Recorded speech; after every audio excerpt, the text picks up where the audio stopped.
모스크바에 북한 식당이 생겨나기에 부러웠죠.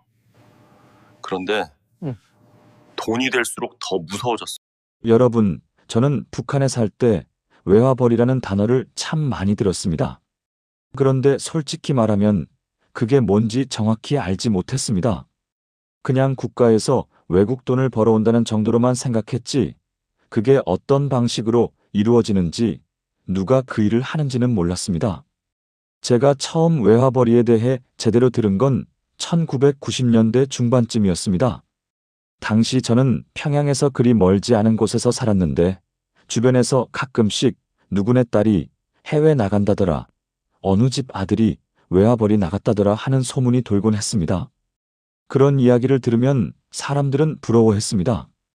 해외에 나간다는 것, 그 자체가 특별한 일이었으니까요. 그때만 해도 북한은 경제가 많이 어려웠습니다. 배급이 끊긴 지 오래였고 장마당에서 뭔가를 구해 먹어야 하는 시절이었습니다. 그런 상황에서 해외에 나가서 돈을 번다는 건 마치 다른 세상 이야기처럼 들렸습니다. 저는 그저 저 사람들은 운이 좋구나 정도로만 생각했습니다. 하지만 시간이 지나면서 외화벌이라는 게 단순히 개인의 행운이 아니라는 걸 알게 됐습니다. 그건 국가가 체계적으로 조직한 일이었고 그 안에는 복잡한 구조가 있었습니다. 돈을 버는 사람도 있었지만 그 돈이 어디로 가는지, 그 과정에서 사람들이 어떤 삶을 사는지는 전혀 다른 문제였습니다. 저는 외화벌이에 대해 조금씩 알게 된 게 제 친구의 누나 때문이었습니다. 그 누나는 평양음악무용대학을 졸업한 사람이었는데 노래도 잘하고 춤도 잘 췄습니다. 어느 날 친구가 저한테 조용히 말했습니다. 우리 누나 러시아 간대. 저는 깜짝 놀랐습니다. 러시아? 왜? 친구는 자세한 건 모른다고 했습니다. 그냥 선발됐다는 것만 알았습니다. 그때 저는 러시아가 어떤 나라인지 잘 몰랐습니다. 그저 소련이었던 나라, 우리랑 가까웠던 나라 정도로만 알았습니다. 그런데 왜 그 누나가 러시아로 가는지, 거기서 뭘 하는지는 아무도 자세히 말해주지 않았습니다. 친구 집안에서도 말을 아꼈습니다. 국가 일이니까 함부로 말하면 안 된다는 분위기였습니다. 그 누나가 떠난 뒤 몇 달이 지났습니다. 그러다가 어느 날 친구가 저한테 또 조용히 말했습니다. 우리 누나 모스크바에서 식당 일한대. 저는 의아했습니다. 식당? 노래하러 간 거 아니었어? 친구도 정확히는 모르겠다고 했습니다. 노래도 하고 손님 응대도 하고 그런 일을 한다고만 들었다고 했습니다. 식당이라는 말이 나왔을 때 저는 처음엔 별 생각이 없었습니다. 그냥 음식 장사를 하는구나, 그 정도로만 생각했습니다. 하지만 주변 사람들 반응은 달랐습니다. 특히 나이 드신 분들은 아, 그거구나 하면서 뭔가 아는 듯한 표정을 지었습니다. 저는 그때 깨달았습니다. 이게 처음 있는 일이 아니구나. 이미 전부터 있었던 일이구나. 나중에 들어보니 북한은 1980년대부터 이미 해외에 식당을 운영하고 있었다고 합니다. 중국에도 있었고 동남아시아에도 있었다고 합니다. 그런데 그때는 제가 어렸고 평양에 살지도 않았기 때문에 그런 정보를 접할 기회가 없었습니다. 외화벌이라는 단어 자체가 일반 주민들에게는 먼 이야기였습니다. 그런데 1990년대 중후반부터는 분위기가 조금 달라졌습니다. 경제가 너무 어려워지니까 국가도 돈을 벌 방법을 더 적극적으로 찾기 시작한 것 같았습니다. 해외로 사람을 보내는 일도 늘어났습니다. 건설 노동자를 중동이나 러시아로 보내기도 했고 식당 종업원을 여러 나라로 파견하기도 했습니다. 저는 그때 생각했습니다. 북한이 해외에서 돈을 벌어야 할 만큼 상황이 어려운 건가? 동시에 이런 생각도 들었습니다. 해외에 나간 사람들은 얼마나 좋을까? 그땐 그렇게 단순하게 생각했습니다. 해외에 나가면 더 잘 살 수 있을 거라고, 더 많은 걸 볼 수 있을 거라고. 하지만 시간이 지나면서 그게 그렇게 단순한 문제가 아니라는 걸 알게 됐습니다. 해외에 나간 사람들이 보내는 편지를 보면 겉으로는 잘 지낸다, 열심히 일한다 같은 말만 있었습니다. 그런데 그 행간에는 뭔가 말하지 못하는 게 있었습니다. 구체적으로 뭘 하는지, 어떻게 사는지는 잘 나오지 않았습니다. 친구 누나가 보내온 편지도 그랬습니다. 모스크바는 춥다, 손님들이 많다, 열심히 일하고 있다 같은 내용뿐이었습니다. 저는 친구한테 물었습니다. 누나가 돈은 많이 벌어? 친구는 잘 모르겠다고 했습니다. 돈을 번다는 이야기는 들었는데 그게 얼마인지 어떻게 쓰는지는 모른다고 했습니다. 그때부터 저는 외화벌이에 대해 궁금증이 생기기 시작했습니다. 도대체 이게 어떤 구조일까? 국가는 왜 이런 방식을 택했을까? 그리고 그 안에서 일하는 사람들은 정말 행복할까? 저는 나중에 알게 됐습니다. 외화벌이는 북한 경제에서 아주 중요한 부분이었다는 걸. 특히 1990년대 고난의 행군 시기를 거치면서 국가는 외화가 절실했습니다. 국내에서 경제를 돌릴 수 없으니 해외에서 돈을 벌어와야 했습니다. 그래서 여러 가지 방법을 썼습니다. 하나는 노동자 파견이었습니다. 러시아 극동 지역이나 중동 건설 현장에 사람들을 보냈습니다. 또 하나는 지하자원 수출이었습니다. 석탄, 철광석 같은 걸 팔았습니다. 그리고 또 하나가 바로 해외 식당이었습니다. 식당은 다른 방법에 비해 장점이 있었습니다. 일단 눈에 잘 띄지 않았습니다. 건설 현장은 사람이 많이 모이니까 주목받기 쉬웠지만 식당은 그냥 장사하는 것처럼 보였습니다. 그리고 현금 수입이 바로 들어왔습니다. 손님이 오면 그 자리에서 돈을 받으니까요. 또 하나 식당은 선전 효과도 있었습니다. 북한 음식을 해외에 알리고 북한의 문화를 보여줄 수 있었습니다. 물론 그게 진짜 목적은 아니었지만 겉으로는 그렇게 포장할 수 있었습니다. 저는 그때 이런 생각을 했습니다. 결국 모든 게 돈 때문이구나. 체제를 유지하려면 돈이 필요했고 그 돈을 벌기 위해서는 사람을 써야 했습니다. 그런데 그 사람들이 어떻게 살아가는지, 그들의 마음은 어떤지에 대해서는 아무도 관심이 없었습니다. 친구 누나는 2년 정도 모스크바에 있다가 돌아왔습니다. 돌아왔을 때 누나의 얼굴을 보고 저는 조금 놀랐습니다. 떠날 때보다 훨씬 피곤해 보였습니다. 웃긴 했지만 그 웃음이 예전 같지 않았습니다. 뭔가 무거운 걸 짊어진 것 같았습니다. 저는 친구를 통해 누나한테 물었습니다. 러시아는 어땠어? 누나는 간단하게 대답했습니다. 그냥 이랬어. 많이 배웠어. 더 물어보고 싶었지만 누나가 말하고 싶어 하지 않는 게 느껴졌습니다. 저는 더 이상 묻지 않았습니다. 그 뒤로도 저는 계속 외화벌이에 대한 이야기를 들었습니다. 누군가는 중국 식당에 갔다 왔고, 누군가는 쿠웨이트 건설 현장에 갔다 왔고, 누군가는 베트남 식당에서 일했다고 했습니다. 그 이야기들을 들으면서 저는 점점 더 궁금해졌습니다. 도대체 그 사람들은 거기서 뭘 보고 뭘 느꼈을까? 하지만 아무도 자세히 말해주지 않았습니다. 다들 잘 다녀왔다, 열심히 일했다 정도만 말했습니다. 구체적인 건 말하지 않았습니다. 어쩌면 말할 수 없었던 건지도 모릅니다. 국가 일이니까 함부로 말하면 안 됐으니까요. 저는 그때 깨달았습니다. 외화벌이라는 건 단순히 돈을 버는 일이 아니라는 걸. 그건 체제를 유지하기 위한 수단이었고, 그 안에서 일하는 사람들은 톱니바퀴 같은 존재였습니다. 그들이 벌어온 돈은 개인에게 돌아가지 않았습니다. 국가로 갔습니다. 그렇게 저는 외화벌이에 대해 조금씩 알아갔습니다. 처음엔 실감이 나지 않았던 그 단어가 점점 더 구체적인 의미를 갖기 시작했습니다. 그리고 그 안에는 수많은 사람들의 이야기가 있다는 것도 알게 됐습니다. 여러분, 제가 이 이야기를 하는 이유는 외화벌이라는 게 뭔지 여러분도 함께 생각해 보셨으면 해서입니다. 그건 그냥 돈을 버는 일이 아니었습니다. 그건 사람을 쓰는 방식이었고, 그 안에는 복잡한 구조가 있었습니다. 다음 이야기에서는 모스크바 식당에 대해 제가 들은 것들을 말씀드리겠습니다. 왜 하필 모스크바였는지, 그 식당이 어떻게 운영됐는지, 그 안에서 일했던 사람들은 어떤 삶을 살았는지, 그 이야기를 들으면 여러분도 외화벌이가 어떤 건지 조금 더 이해하실 수 있을 겁니다. 여러분, 모스크바라는 도시 이름을 들으면 뭐가 떠오르십니까? 저는 북한에 있을 때 모스크바는 그저 먼 나라의 수도였습니다. 소련의 중심이었고 붉은 광장이 있는 곳이었습니다. 하지만 그게 전부였습니다. 실제로 어떤 곳인지, 거기 사람들이 어떻게 사는지는 전혀 몰랐습니다. 그런데 1990년대 중반부터 모스크바에 대한 이야기가 조금씩 들려오기 시작했습니다. 특히 평양에서 나온 사람들을 통해서요. 모스크바에 우리 식당이 생겼다더라. 처음엔 그냥 소문 정도로 생각했습니다. 하지만 그 소문이 계속 돌면서 사람들은 점점 더 관심을 갖기 시작했습니다. 저는 나중에 알게 됐습니다. 모스크바에 북한 식당이 생긴 건 우연이 아니었다는 걸. 거기에는 여러 가지 이유가 있었습니다.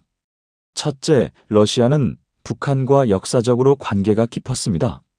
소련 시절부터 북한을 지원했고, 소련이 무너진 뒤에도 어느 정도 관계를 유지하고 있었습니다. 그래서 북한 입장에서는 러시아에서 사업을 하는 게 다른 나라보다 수월했습니다. 둘째, 모스크바는 큰 도시였습니다. 인구도 많고 외국인도 많았습니다. 그러니 북한 식당을 열어도 손님을 모을 수 있었습니다. 특히 1990년대는 러시아 경제가 어려웠지만 모스크바만큼은 여전히 활기가 있었습니다. 셋째, 북한 입장에서는 러시아에서 달러를 벌 수 있었습니다. 손님들이 달러나 루블로 돈을 내면 그걸 외화로 바꿀 노도 있었습니다. 당시 북한은 외화가 절실했으니 이건 중요한 수입원이었습니다. 저는 친구 누나를 통해 모스크바 식당에 대한 이야기를 조금씩 들을 수 있었습니다. 누나는 직접 말하지 않았지만 친구가 누나한테 들은 이야기를 저한테 전해줬습니다. 식당은 모스크바 중심부에서 조금 떨어진 곳에 있었다고 합니다. 너무 중심가도 아니고 너무 외곽도 아닌 그 중간쯤 되는 곳이었습니다. 건물은 2층짜리였고 1층은 식당, 2층은 직원들 숙소였다고 합니다. 식당 간판에는 한글과 러시아어로 이름이 적혀 있었습니다. 정확한 이름은 기억나지 않지만 뭔가 평양 같은 단어가 들어갔던 것 같습니다. 간판은 붉은색과 금색으로 화려하게 꾸며져 있었다고 합니다. 식당 안으로 들어가면 북한 분위기가 물씬 풍겼다고 합니다. 벽에는 북한 그림들이 걸려 있었고 음악도 북한 노래가 흘러나왔습니다. 손님들에게는 이국적인 분위기로 느껴졌을 겁니다. 하지만 거기서 일하는 사람들에게는 그게 일상이었습니다. 메뉴는 주로 북한 전통 음식이었습니다. 냉면, 불고기, 김치, 순대 같은 것들이었습니다. 러시아 사람들한테는 낯선 음식이었지만 호기심에 찾아오는 손님들이 있었습니다. 특히 냉면은 인기가 좋았다고 합니다. 러시아에는 그런 음식이 없었으니까요. 가격은 그리 싸지 않았다고 합니다. 모스크바 물가를 생각하면 중간 정도였지만 북한 사람들이 보기엔 비쌌습니다. 하지만 손님들은 주로 러시아 사람들이나 외국인이었으니 그들에게는 감당할 만한 가격이었습니다. 식당을 운영하는 건 북한 당국이었습니다. 정확히는 어느 기관이었는지는 모르겠지만 국가 차원에서 관리했습니다. 식당 지배인은 평양에서 파견된 사람이었고 종업원들도 모두 선발된 사람들이었습니다. 종업원으로 선발되는 건 쉬운 일이 아니었습니다. 일단 출신 성분이 좋아야 했습니다. 가족 중에 문제가 있거나 당에 대한 충성심이 의심받는 사람은 갈 수 없었습니다. 또한 외모도 중요했습니다. 손님을 상대해야 하니까 보기 좋아야 했습니다. 그리고 재능도 필요했습니다. 노래를 하거나 춤을 출 수 있어야 했습니다. 왜냐하면 식당에서는 식사만 제공하는 게 아니라 공연도 했기 때문입니다. 저녁 시간이 되면 종업원들이 무대에 올라가서 노래를 부르고 춤을 췄습니다. 손님들은 음식을 먹으면서 공연을 즐겼습니다. 친구 누나가 선발된 것도 그래서였습니다. 누나는 노래도 잘하고 춤도 잘 췄으니까요. 그리고 출신 성분도 괜찮았습니다. 아버지가 당원이었고 집안에 문제가 없었습니다. 선발된 사람들은 평양에서 몇 달간 교육을 받았습니다. 러시아어를 배우고 서비스 방법을 배우고 어떻게 행동해야 하는지 배웠습니다. 특히 해외에서 조심해야 할 것들에 대해 많이 들었다고 합니다. 함부로 밖에 나가지 마라. 낯선 사람과 대화하지 마라. 국가의 명예를 손상시키지 마라 같은 내용이었습니다. 교육이 끝나면 출발했습니다. 보통 10명에서 15명 정도가 한 팀이었습니다. 모두 여자였습니다. 남자는 지배인 한두 명 정도였습니다. 그들은 비행기를 타고 모스크바로 갔습니다. 모스크바에 도착하면 먼저 숙소에 짐을 풀었습니다. 숙소는 식당 2층이었는데 방이 여러 개 있었고 한 방에 서너 명씩 같이 지냈다고 합니다. 개인 공간은 거의 없었습니다. 그리고 바로 일을 시작했습니다. 아침에 일어나면 식당 청소부터 했습니다. 손님을 받기 전에 모든 걸 깨끗하게 정리해야 했습니다. 점심부터 손님이 오기 시작하면 주문을 받고 음식을 나르고 계산을 했습니다. 저녁이 되면 공연 준비를 했습니다. 옷을 갈아입고 화장을 하고 무대에 올라갔습니다. 북한 노래를 부르기도 하고 러시아 노래를 부르기도 했습니다. 손님들이 박수를 치면 웃으면서 인사했습니다. 겉으로 보기엔 평범한 식당 같았습니다. 손님들도 그냥 음식을 먹고 공연을 즐기고 갔습니다. 하지만 그 안에는 다른 면이 있었습니다.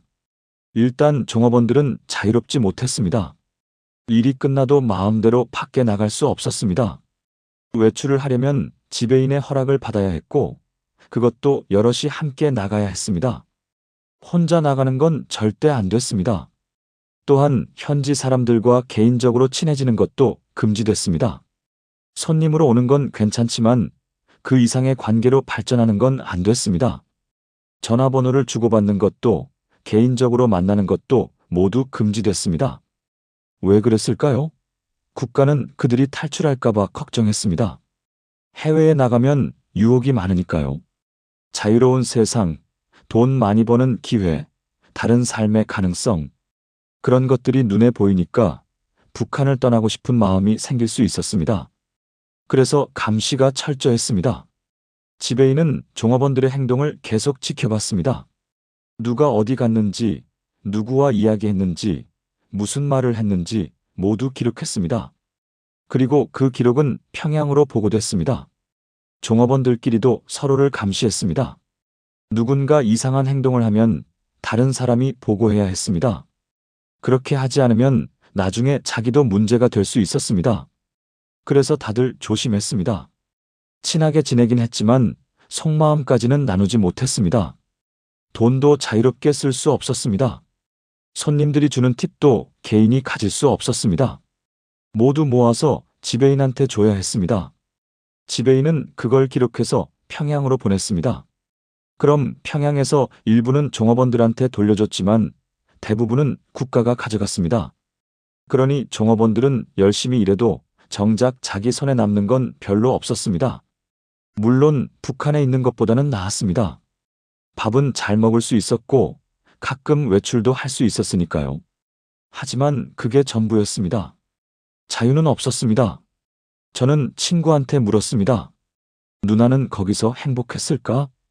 친구는 잘 모르겠다고 했습니다. 누나가 편지에서는 잘 지낸다고만 했지 행복하다거나 불행하다거나 하는 말은 하지 않았다고 합니다. 사실 그런 말을 할 수도 없었을 겁니다. 편지는 검열을 받았으니까요. 불만을 쓰면 문제가 될 수 있었습니다. 그래서 다들 무난한 내용만 썼습니다. 건강하다, 열심히 일한다, 가족 보고 싶다 같은 것들이었습니다. 모스크바 식당은 그렇게 운영됐습니다. 겉으로는 평범한 식당이었지만 안으로는 복잡한 구조가 있었습니다. 돈을 벌기 위한 곳이었지만 동시에 사람을 통제하는 곳이기도 했습니다. 손님들은 그런 걸 몰랐습니다. 그들은 그냥 맛있는 음식을 먹고 재미있는 공연을 보고 갔습니다. 북한에 대해 조금 더 알게 됐다고 생각했을 겁니다. 하지만 그들이 본 건 겉모습뿐이었습니다. 식당은 장사가 잘 됐습니다. 손님이 많았고 돈도 많이 벌었습니다. 평양에서도 만족했습니다. 외화가 들어오니까요. 그래서 모스크바 식당은 계속 운영됐고 나중에는 다른 도시에도 식당을 열었습니다. 하지만 그 성공 뒤에는 사람들의 희생이 있었습니다. 자유를 포기하고 감시를 받으면서 국가를 위해 일했던 사람들이 있었습니다. 그들이 벌어온 돈은 그들 것이 아니었습니다. 국가 것이었습니다. 여러분, 모스크바 식당은 단순한 식당이 아니었습니다. 그건 북한 외화벌이의 한 형태였고 그 안에는 체제의 논리가 그대로 담겨 있었습니다. 다음 이야기에서는 그 식당에서 일했던 사람들의 삶을 좀 더 자세히 말씀드리겠습니다. 여러분, 해외에 나간다는 건 북한 사람들에게 큰 일이었습니다. 평생 한 번도 경험하지 못할 일을 하는 거니까요. 하지만 그게 정말 좋은 일이었을까요? 자유롭고 행복한 삶이었을까요? 친구 누나가 모스크바에서 보낸 2년은 겉으로 보면 특별한 시간이었을 겁니다. 하지만 누나가 돌아와서 한 이야기들을 들어보면 그게 그렇게 단순하지 않았습니다. 누나는 모스크바에 도착한 첫날을 기억한다고 했습니다. 비행기에서 내렸을 때 공기부터 달랐다고 합니다. 북한보다 훨씬 차갑고 건조했습니다. 공항에서 나와 차를 타고 시내로 들어갈 때 창밖 풍경이 신기했다고 합니다. 건물들이 높고 컸습니다. 거리에는 차들이 많았고 사람들은 자유롭게 걸어 다녔습니다. 하지만 그 신기함은 오래가지 않았습니다.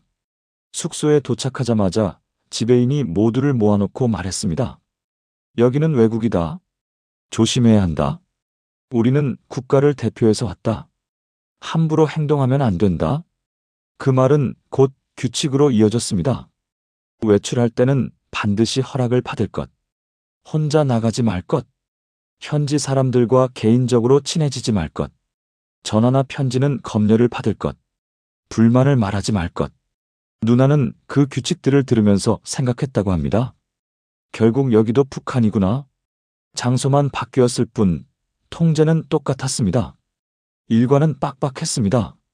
아침 6시에 일어나서 체조를 하고 아침밥을 먹고 바로 식당 청소를 시작했습니다.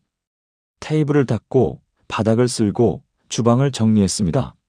11시쯤 되면 손님을 받을 준비가 끝났습니다. 점심 손님이 오면 주문을 받고 음식을 날랐습니다.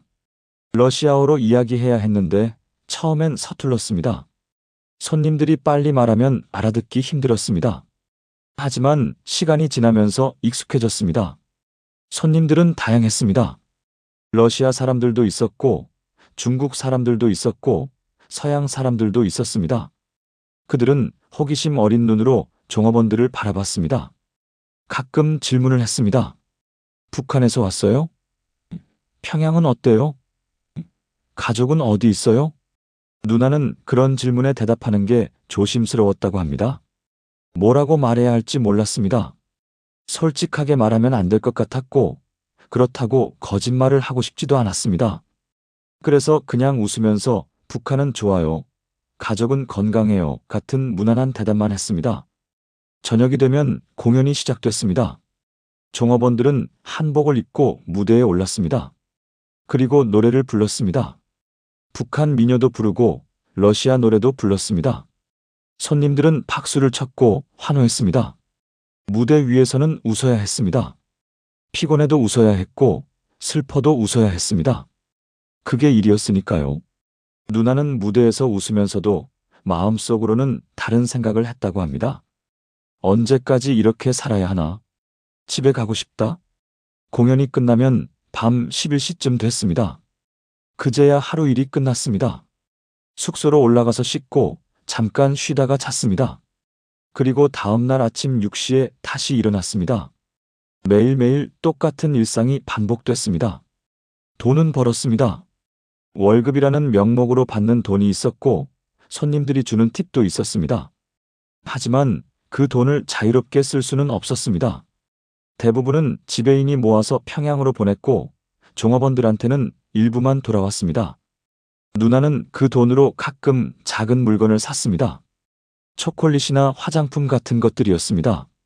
하지만 큰 돈을 쓸 일은 없었습니다. 어차피 나갈 때도 별로 없었고 뭔가를 사고 싶어도 허락을 받아야 했으니까요. 외출은 한 달에 한두 번 정도 할 수 있었습니다. 그것도 여럿이 함께 지배인이 정한 장소에만 갈 수 있었습니다. 보통은 공원이나 상점 같은 곳이었습니다. 누나는 외출할 때마다 모스크바를 구경했습니다. 붉은 광장도 가보고 크렘린도 가보고 지하철도 타봤습니다. 신기한 게 많았습니다. 사람들이 자유롭게 걸어다니고 마음대로 말하고 원하는 걸 사는 모습이 낯설었습니다. 하지만 그걸 보면서 동시에 불안했다고 합니다. 나는 저렇게 살 수 없구나. 나는 여기 있어도 자유롭지 않구나. 그런 생각이 들면 외출이 즐겁지만은 않았습니다. 함께 일하는 동료들과는 친하게 지냈습니다. 같은 처지니까 서로 의지했습니다. 밤에 숙소에서 이야기도 나누고 가끔 웃기도 했습니다. 하지만 깊은 이야기는 하지 못했습니다. 서로를 감시해야 한다는 걸 알고 있었으니까요. 누군가 이상한 말을 하면 다른 사람이 보고해야 했습니다. 그렇지 않으면 나중에 자기도 연루될 수 있었습니다. 그래서 다들 조심했습니다. 웃으면서도 속으로는 경계했습니다. 누나는 그게 제일 힘들었다고 했습니다. 진짜 친구를 사귈 수 없다는 것, 마음을 터놓을 수 없다는 것, 항상 조심해야 한다는 것, 가족 생각도 많이 났습니다. 평양에 있는 부모님, 동생, 그들이 보고 싶었습니다. 전화는 가끔 할 수 있었지만 그것도 지배인이 옆에서 듣고 있었습니다. 그러니 편하게 이야기할 수 없었습니다. 건강해요, 잘 지내요, 걱정 마세요 같은 말만 했습니다. 편지도 썼습니다. 하지만 그것도 검열을 받았습니다. 불만을 쓰거나 힘들다는 말을 쓰면 안 됐습니다. 그래서 무난한 내용만 썼습니다. 모스크바는 춥습니다. 일은 잘하고 있습니다. 가족이 보고 싶습니다. 시간이 지나면서 누나는 점점 지쳐갔습니다. 육체적으로도 힘들었지만 정신적으로 더 힘들었습니다. 자유가 없다는 게, 감시받는다는 게, 진짜 자기 자신이 될 수 없다는 게 괴로웠습니다. 어느 날 밤, 누나는 창문 밖을 내다보면서 생각했다고 합니다. 여기서 도망치면 어떻게 될까? 하지만 그 생각은 곧 공포로 바뀌었습니다. 도망치면 가족이 어떻게 될까? 부모님이, 동생이 어떻게 될까? 북한에서는 한 사람이 탈출하면 그 가족이 처벌받습니다. 그걸 알고 있었습니다. 그래서 아무리 힘들어도 도망칠 수 없었습니다. 가족 때문에 누나는 견뎌야 했습니다. 다른 종업원들도 비슷했습니다.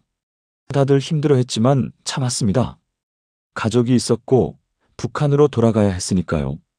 그리고 만약 잘 견디면 나중에 평양에서 좋은 대우를 받을 수도 있다는 희망도 있었습니다. 지배인은 그런 종업원들을 관리했습니다. 누가 힘들어하는지, 누가 불만이 많은지, 누가 위험한지 계속 지켜봤습니다. 그리고 그 정보를 평양으로 보고했습니다. 가끔 평양에서 사람이 왔습니다.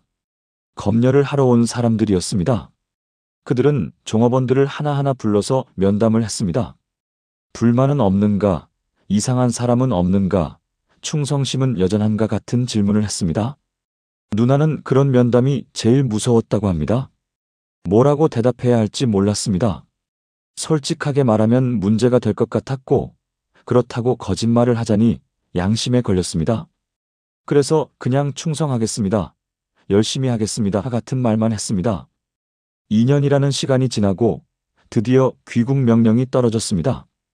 누나는 기뻤습니다. 드디어 집으로 돌아갈 수 있다는 게. 하지만 동시에 복잡한 감정도 들었습니다. 모스크바에서의 시간이 무엇이었는지, 자기가 뭘 한 건지. 돌아오는 비행기 안에서 누나는 창밖을 내다보면서 생각했다고 합니다. 나는 무엇을 위해 이 일을 했을까? 국가를 위해? 가족을 위해? 나 자신을 위해? 답은 없었습니다. 그저 그렇게 살았을 뿐이었습니다. 국가가 시킨 일을 했고, 가족을 지키기 위해 참았고, 자기 자신은 어딘가에 숨겨두었습니다. 평양에 돌아왔을 때 누나는 환영받았습니다. 수고했다, 잘했다 같은 말을 들었습니다. 외화를 많이 벌어왔으니까요. 하지만 누나는 그 칭찬이 공허하게 느껴졌다고 합니다. 여러분, 모스크바 식당에서 일했던 사람들은 이렇게 살았습니다.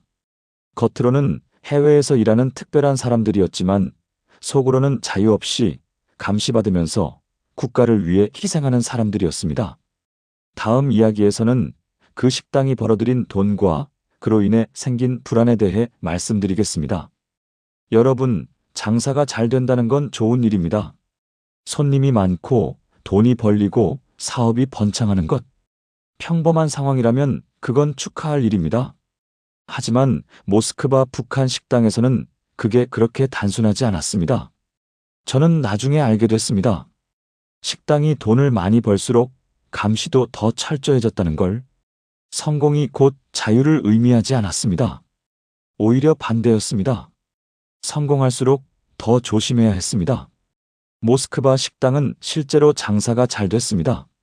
손님이 끊이지 않았고 매출도 좋았습니다. 평양에서는 만족했습니다. 잘하고 있다. 계속 이렇게 하라는 지시가 내려왔습니다. 하지만 현장에서 일하는 사람들은 점점 더 압박을 느꼈습니다. 목표가 높아졌습니다. 지난달보다 더 벌어라. 작년보다 더 많은 외화를 송금하라. 그런 요구가 계속 왔습니다. 종업원들은 더 열심히 일해야 했습니다. 손님을 더 많이 유치해야 했고, 팁을 더 많이 받아야 했고, 공연도 더 화려하게 해야 했습니다. 그러다 보니 피로가 쌓였습니다. 친구 누나는 그때를 떠올리면서 말했습니다. 처음엔 그래도 괜찮았는데 나중에는 정말 힘들었어. 하루하루가 전쟁 같았어. 돈이 들어올수록 지배인의 태도도 변했습니다. 처음엔 그래도 종업원들을 격려하고 배려했는데 나중에는 다그치기 시작했습니다. 왜 목표를 달성 못했냐? 왜 작년보다 적게 벌었냐? 종업원들은 그런 질책을 들으면서 스트레스를 받았습니다. 하지만 지배인도 압박을 받고 있었습니다. 평양에서 계속 재촉했으니까요. 더 많이 벌어라. 다른 식당보다 성과를 내라. 지배인도 자기 입지를 지키기 위해 종업원들을 다그칠 수밖에 없었습니다. 이런 구조 속에서 모두가 불안했습니다. 종업원들도, 지배인도, 심지어 평양에 있는 관리자들도. 돈은 벌고 있었지만 마음은 편하지 않았습니다. 그리고 또 다른 불안이 있었습니다. 바로 탈출의 위험이었습니다. 해외에 나가면 아무래도 유혹이 생깁니다. 자유로운 세상을 보면 북한으로 돌아가기 싫어질 수 있습니다. 더 나은 삶을 살고 싶다는 욕망이 생길 수 있습니다. 북한 당국도 그걸 알고 있었습니다. 그래서 감시를 강화했습니다. 종업원들의 행동을 더 철저히 지켜봤고, 외출을 더 제한했고, 개인적인 관계를 더 엄격히 통제했습니다. 하지만 그럼에도 불구하고 가끔 탈출하는 사람들이 있었습니다. 다른 도시, 다른 나라에서 일하던 종업원들 중 일부가 도망쳤다는 소문이 돌았습니다. 그런 소문이 들릴 때마다 모스크바 식당의 분위기는 얼어붙었습니다. 지배인은 더 긴장했고 종업원들은 더 조심했습니다.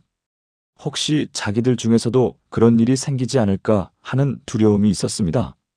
실제로 한 번은 같은 팀에 있던 종업원 한 명이 의심을 받은 적이 있었습니다. 그 종업원이 러시아 손님과 너무 친하게 지낸다는 이유였습니다. 지배인은 그 종업원을 불러서 신문했습니다. 무슨 이야기를 나눴냐? 개인 연락처를 줬냐? 탈출할 생각이 있냐? 그 종업원은 울면서 부인했습니다. 아니다. 그냥 손님이었다. 충성심은 변함없다. 하지만 그 뒤로 그 종업원은 계속 감시를 받았습니다. 다른 종업원들도 그를 멀리했습니다. 혹시 연루될까봐? 이런 일들을 보면서 누나는 생각했다고 합니다. 이게 정말 좋은 일인가? 돈을 버는 건 좋지만 이렇게까지 해야 하나? 그리고 또 다른 불안 요소가 있었습니다. 바로 러시아 현지의 시선이었습니다. 처음에 모스크바 사람들은 북한 식당을 신기하게 봤습니다. 이국적이고 재미있고 색다른 경험이었습니다. 하지만 시간이 지나면서 일부 사람들은 다르게 보기 시작했습니다. 저 사람들은 자유롭지 못하다. 저건 강제 노동 아니냐. 북한 정권이 사람들을 착취하는 거다. 그런 비판이 나오기 시작했습니다. 러시아 언론에서도 가끔 북한 식당에 대한 기사가 나왔습니다. 대부분은 호의적이었지만 일부는 비판적이었습니다. 인권 문제를 제기하기도 했습니다. 이런 보도가 나올 때마다 평양에서는 예민하게 반응했습니다. 문제가 생기지 않게 조심하라. 언론에 노출되지 마라. 논란을 만들지 마라. 그런 지시가 내려왔습니다. 지배인은 더욱 긴장했고 종업원들도 더욱 조심했습니다. 손님들과 이야기할 때도 정치적인 질문이 나오면 피했습니다. 잘 모르겠다. 그냥 일하러 왔다 같은 대답만 했습니다. 그리고 국제 정세도 영향을 미쳤습니다. 북한이 핵실험을 하거나 미사일을 발사하면 국제사회가 제재를 가했습니다. 그럴 때마다 북한 식당도 영향을 받았습니다. 일부 나라에서는 북한 식당 영업을 금지하기도 했습니다. 손님들도 북한에 대한 인식이 나빠지면 식당에 오지 않았습니다. 매출이 줄어들었습니다. 그럴 때마다 평양에서는 다그쳤습니다. 왜 매출이 줄었냐? 더 노력하라. 하지만 현장에서 일하는 사람들로서는 어쩔 수 없는 일이었습니다. 국제 정세는 그들이 통제할 수 있는 게 아니었으니까요. 누나는 그런 상황들을 겪으면서 점점 더 불안해졌다고 합니다. 언제 이 일이 끝날까? 언제 집에 갈 수 있을까? 혹시 문제가 생기면 어떻게 되나? 그리고 또 하나, 종업원들 사이에서는 다른 불안도 있었습니다. 돌아가면 어떻게 될까? 해외에 나갔다 온 사람들은 북한에서 특별한 대우를 받기도 하지만 동시에 더 많은 감시도 받았습니다. 해외에서 뭘 봤는지, 누구를 만났는지, 무슨 생각을 하는지 계속 확인받았습니다. 혹시 자본주의에 물들지 않았는지, 체제에 대한 충성심이 약해지지 않았는지 끊임없이 검증받았습니다. 그게 부담이었습니다. 누나는 말했습니다. 돌아가서도 편할 수 없을 것 같았어. 해외에 나갔다는 이유로 계속 의심받을 것 같았어. 그래서 일부 종업원들은 오히려 북한으로 돌아가기 싫어하기도 했습니다. 모스크바가 힘들긴 했지만 적어도 여기서는 밥은 잘 먹을 수 있었고 북한보다는 나았으니까요. 하지만 선택권은 없었습니다. 언제 돌아갈지, 얼마나 더 일할지 모두 평양에서 결정했습니다. 종업원들은 그저 따를 뿐이었습니다. 이런 불안들이 쌓이면서 식당 분위기는 점점 무거워졌습니다. 처음엔 그래도 활기가 있었는데 시간이 지나면서 다들 지쳐갔습니다. 겉으로는 웃고 노래하고 춤추지만 속으로는 불안하고 피곤하고 두려웠습니다. 돈은 벌고 있었지만 마음은 편하지 않았습니다. 여러분, 모스크바 식당의 성공은 양면적이었습니다. 외화는 벌어들였지만 사람들의 불안도 커졌습니다. 장사가 잘 될수록 압박도 커졌습니다. 그리고 그 안에서 일하는 사람들은 항상 긴장해야 했습니다. 돈과 불안, 성공과 통제. 그게 모스크바 식당의 실상이었습니다.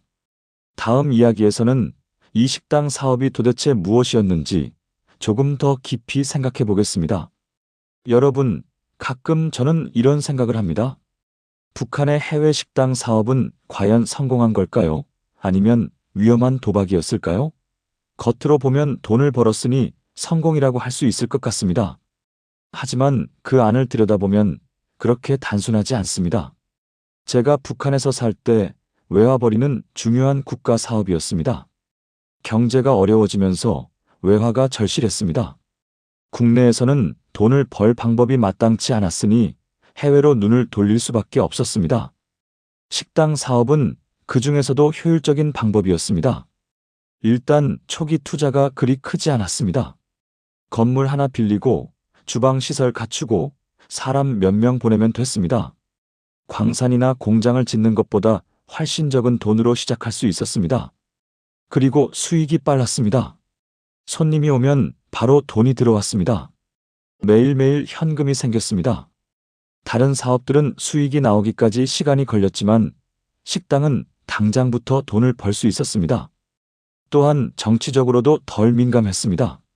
건설 노동자를 대규모로 보내면 국제사회의 주목을 받았지만 식당은 그냥 장사하는 것처럼 보였습니다. 우리 음식을 알리는 거다, 문화 교류다 이렇게 포장할 수 있었습니다. 그래서 북한은 여러 나라의 식당을 열었습니다. 중국, 러시아, 동남아시아, 중동. 가능한 곳이면 어디든 식당을 열었습니다. 그리고 그 식당들은 실제로 돈을 벌었습니다. 하지만 여기에는 대가가 있었습니다. 바로 사람이었습니다. 식당을 운영하려면 사람이 필요했습니다. 그것도 특별한 사람들이었습니다. 외모가 좋아야 했고, 노래와 춤을 할 줄 알아야 했고, 출신 성분이 좋아야 했습니다. 그런 사람들을 선발해서 교육하고 해외로 보냈습니다. 그 사람들에게는 자유가 없었습니다. 감시받고 통제받고 국가를 위해 일해야 했습니다. 벌어들인 돈도 대부분 국가가 가져갔습니다. 개인에게 돌아가는 건 아주 적었습니다. 이게 과연 정당한 일일까요? 사람을 도구처럼 쓰는 게, 그들의 자유를 빼앗는 게 과연 옳은 일일까요? 저는 그때 생각했습니다. 결국 이것도 착취구나. 북한 내부에서 주민들을 착취하는 것처럼 해외에서도 사람들을 착취하는 거였습니다. 다만 방식이 조금 다를 뿐이었습니다. 그리고 또 다른 문제가 있었습니다. 바로 지속 가능성이었습니다. 식당 사업은 계속될 수 있을까요? 아니면 언젠가는 끝날까요? 저는 그게 의문이었습니다. 일단 국제 정세가 변하면 식당도 영향을 받았습니다. 북한에 대한 제재가 강화되면 일부 나라에서는 식당 영업이 금지됐습니다. 2016년쯤부터는 유엔 제재로 인해 많은 식당들이 문을 닫아야 했습니다. 또한 탈출 문제도 있었습니다. 종업원들이 계속 도망치면 식당 운영이 어려워졌습니다. 신뢰가 깨졌고 관리 비용이 늘어났습니다. 그리고 현지 사람들의 인식도 중요했습니다. 처음엔 신기해서 왔던 손님들도 북한에 대한 이미지가 나빠지면 안 왔습니다. 인권 문제가 부각되면 오히려 비판받았습니다. 이런 것들을 생각하면 식당 사업은 결국 한계가 있었습니다. 계속 확장할 수도 없었고 영원히 지속될 수도 없었습니다. 그럼에도 불구하고 왜 북한은 이 방식을 계속 고집했을까요? 제 생각엔 다른 선택지가 없었기 때문인 것 같습니다. 경제를 근본적으로 개혁하지 않는 한 외화를 벌 방법이 마땅치 않았습니다. 그러니 이런 식으로라도 돈을 벌어야 했습니다. 그리고 체제 유지를 위해서는 돈이 필요했습니다. 군대를 유지하고 핵 개발을 하고 엘리트들을 만족시키려면 돈이 있어야 했습니다. 그 돈을 주민들한테서 거두는 것도 한계가 있었으니 해외에서 벌어와야 했습니다. 결국 식당 사업은 북한 체제의 모순을 해결하기 위한 임시 방편이었습니다. 근본적인 해결책은 아니었지만 당장 필요한 돈을 벌 수 있는 방법이었습니다. 하지만 그 과정에서 희생되는 건 사람들이었습니다. 친구 누나 같은 사람들, 젊은 나이에 해외로 나가서 자유 없이 일하고 돌아와서도 편하지 못한 사람들. 그들이 치른 대가는 무엇이었을까요? 누나는 2년 동안 모스크바에서 일하고 돌아왔습니다. 외화를 많이 벌어왔으니 평양에서는 칭찬받았습니다. 좋은 집도 배정받고 당원으로도 인정받았습니다. 겉으로 보면 성공한 거였습니다. 하지만 누나의 마음은 어땠을까요? 저는 한 번은 누나한테 조심스럽게 물어봤습니다. 누나, 모스크바에서 일한 거 후회해? 누나는 한참 생각하다가 대답했습니다. 후회라기보다는 복잡해? 한편으로는 그 경험이 나한테 많은 걸 가르쳐줬어. 세상이 넓다는 것, 사람들이 다르게 산다는 것. 하지만 다른 한편으로는 내가 뭘 위해 그렇게 힘들게 일했나 싶기도 해. 국가를 위해서? 그렇게 말하면 맞는 것 같기도 하고. 하지만 정말 그게 전부였을까? 나도 잘 모르겠어. 누나의 대답을 들으면서 저는 생각했습니다. 식당 사업은 누구를 위한 건가? 국가를 위한 건가? 사람을 위한 건가? 답은 명확했습니다. 국가를 위한 거였습니다. 사람은 수단이었습니다. 그리고 그 수단을 쓰는 방식은 잔혹했습니다. 사람들의 자유를 빼앗고 감시하고 통제했습니다. 벌어들인 돈도 가져갔습니다. 그리고 그들이 희생한 대가로 체제를 유지했습니다. 이게 과연 지속 가능한 방식일까요? 저는 아니라고 생각합니다. 사람을 도구로 쓰는 시스템은 언젠가는 무너집니다. 아무리 통제해도 사람의 마음까지는 완전히 통제할 수 없으니까요. 실제로 많은 종업원들이 탈출했습니다. 특히 2016년에는 중국 닝보에 있던 식당 종업원 13명이 집단으로 탈출하는 일도 있었습니다. 그들은 자유를 선택했습니다. 아무리 위험해도, 아무리 가족이 걱정돼도 더 이상 그렇게 살 수 없었던 겁니다. 그런 일들이 생길 때마다 북한은 더 강하게 통제했습니다. 하지만 그럴수록 종업원들의 불만은 커졌습니다. 악순환이었습니다. 저는 생각합니다. 식당 사업은 단기적으로는 성공했을지 몰라도 장기적으로는 실패할 수밖에 없는 구조였다고. 사람을 쓰는 방식이 잘못됐으니까요. 그리고 더 근본적으로는 북한 경제 자체가 문제였습니다. 정상적인 경제 활동으로 돈을 벌 수 없으니 이런 방식에 의존할 수밖에 없었던 겁니다. 만약 북한이 경제를 개혁하고 시장을 열고 정상적인 무역을 했다면 어땠을까요? 그랬다면 사람들을 이렇게 쓸 필요가 없었을 겁니다. 하지만 북한은 그 길을 선택하지 않았습니다. 왜냐하면 경제 개혁은 체제 변화로 이어질 수 있었으니까요. 시장이 열리면 사람들의 생각도 바뀝니다. 통제가 어려워집니다. 그래서 북한은 경제 개혁을 두려워했습니다. 결국 북한은 딜레마에 빠졌습니다. 돈은 필요한데 체제는 바꾸고 싶지 않았습니다. 그래서 이런 임시 방편들을 계속 썼습니다. 식당 사업도 그중 하나였습니다. 하지만 임시 방편은 영원할 수 없습니다. 언젠가는 한계에 부딪힙니다. 그리고 그때 가서는 더 큰 대가를 치러야 할지도 모릅니다. 여러분, 모스크바 식당 이야기는 단순히 장사 이야기가 아니었습니다. 그건 북한 체제의 축소판이었습니다. 사람을 쓰는 방식, 돈을 버는 방식, 체제를 유지하는 방식, 그 모든 게 그 작은 식당 안에 담겨 있었습니다. 다음 이야기에서는 지금 돌아보면서 그때 일들이 어떤 의미였는지 조용히 생각해 보겠습니다. 여러분, 저는 이제 북한을 떠나 살고 있습니다. 시간이 많이 흘렀습니다. 그 시절 일들이 이제는 기억 속에 희미하게 남아 있습니다. 하지만 가끔 문득문득 떠오를 때가 있습니다. 특히 모스크바 식당 이야기는 지금도 생각하면 복잡한 감정이 듭니다. 그때는 몰랐습니다. 외화벌이가 뭔지, 그게 어떤 구조인지, 그 안에서 사람들이 어떻게 희생되는지, 그저 해외 나가면 좋겠다, 돈 많이 벌면 좋겠다 정도로만 생각했습니다.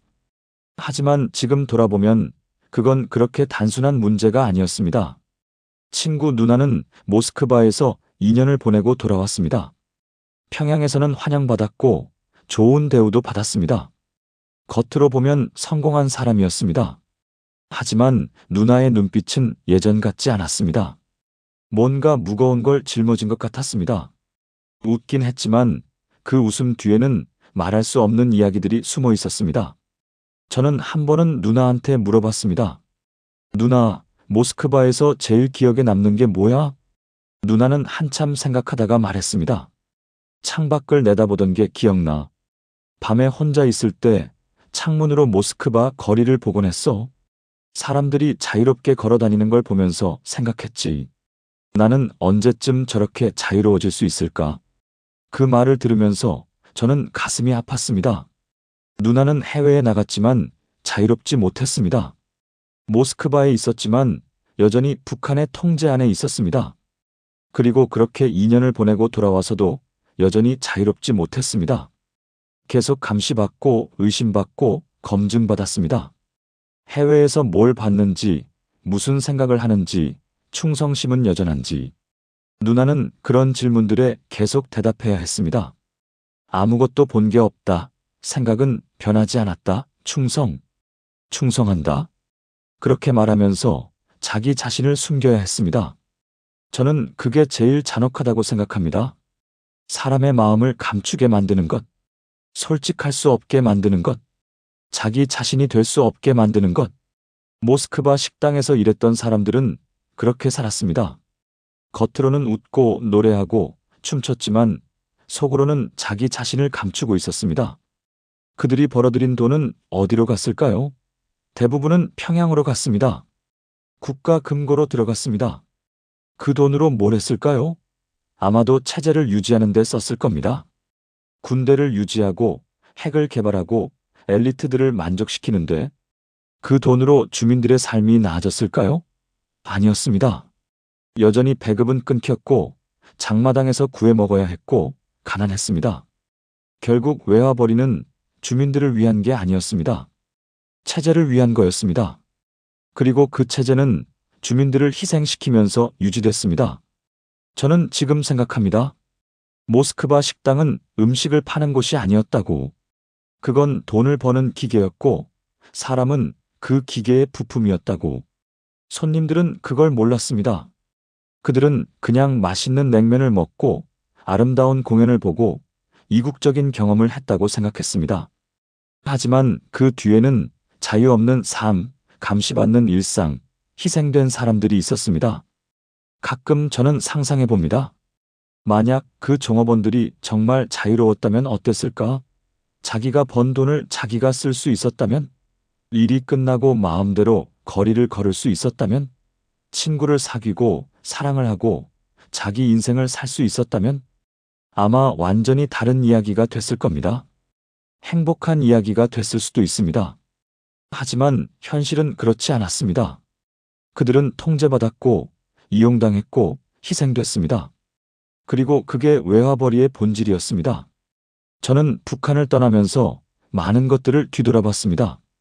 외화벌이도 그중 하나였습니다. 처음엔 부러웠던 그 일이 알고 보니 그렇게 부러울 게 아니었습니다. 물론 누군가는 말할 수 있습니다. 그래도 돈은 벌었잖아. 북한에 있는 것보다는 나았잖아. 맞습니다. 어느 정도는 맞는 말입니다. 하지만 그게 전부일까요? 돈을 벌었다고 해서 자유를 포기해도 되는 걸까요? 감시받아도 괜찮은 걸까요? 저는 아니라고 생각합니다. 사람은 돈만으로 살 수 없습니다. 자유가 필요하고 존엄이 필요하고 자기 자신일 수 있는 권리가 필요합니다.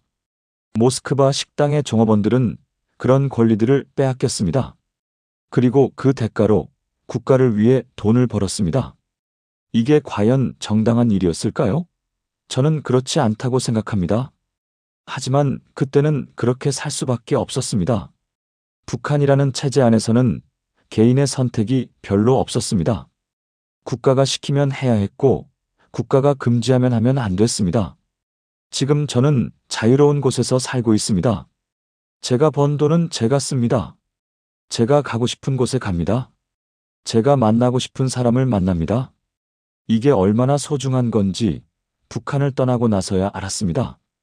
그리고 가끔 생각합니다. 모스크바 식당에서 일했던 그 사람들은 지금 어디서 뭘 하고 있을까? 여전히 북한에 있을까? 아니면 누군가는 탈출했을까? 그들은 행복할까? 답을 알 수 없습니다. 하지만 저는 바랍니다. 그들도 언젠가는 자유로워지길, 자기 자신으로 살 수 있게 되길, 더 이상 감시받지 않고 통제받지 않고 자기 인생을 살 수 있게 되길. 여러분, 저는 이 이야기를 하면서 많은 생각을 했습니다. 외화벌이가 뭔지, 그 안에서 사람들이 어떻게 살았는지, 그리고 그게 어떤 의미였는지. 제 결론은 이렇습니다. 외화벌이는 북한 체제가 사람을 쓰는 방식의 한 예였습니다. 사람을 도구로 보고 이용하고 희생시키는 방식. 그게 모스크바 식당에서도 똑같이 나타났습니다. 하지만 동시에 저는 그 안에서 살아남은 사람들에 대해서도 생각합니다. 그들은 힘든 환경 속에서도 견뎠습니다. 가족을 지키기 위해, 살아남기 위해 어떻게든 버텼습니다. 그게 대단하다고 말할 수는 없을 것 같습니다. 그건 그들의 선택이 아니었으니까요. 하지만 적어도 그들이 겪은 일들을 기억해야 한다고 생각합니다. 왜냐하면 그게 역사이기 때문입니다. 북한의 역사이고 외화벌이의 역사이고 한 사람 한 사람의 삶의 역사입니다. 그리고 그 역사를 통해서 우리는 배울 수 있습니다. 사람을 어떻게 대해야 하는지, 자유가 얼마나 소중한지, 체제가 개인을 어떻게 억압할 수 있는지. 저는 여러분께 묻고 싶습니다. 돈을 위해서라면 자유를 포기해도 괜찮을까요? 국가를 위해서라면 개인을 희생시켜도 되는 걸까요? 저는 아니라고 생각합니다. 하지만 북한은 그렇게 생각하지 않았습니다. 그리고 그 결과가 모스크바 식당 같은 곳이었습니다. 지금 돌아보니 식당은 음식보다 돈이 먼저였습니다. 사람보다 체제가 먼저였습니다. 자유보다 통제가 먼저였습니다. 그게 외화벌이의 본질이었고, 그게 제가 본 모스크바 식당의 진짜 모습이었습니다. 여러분은 어떻게 생각하십니까?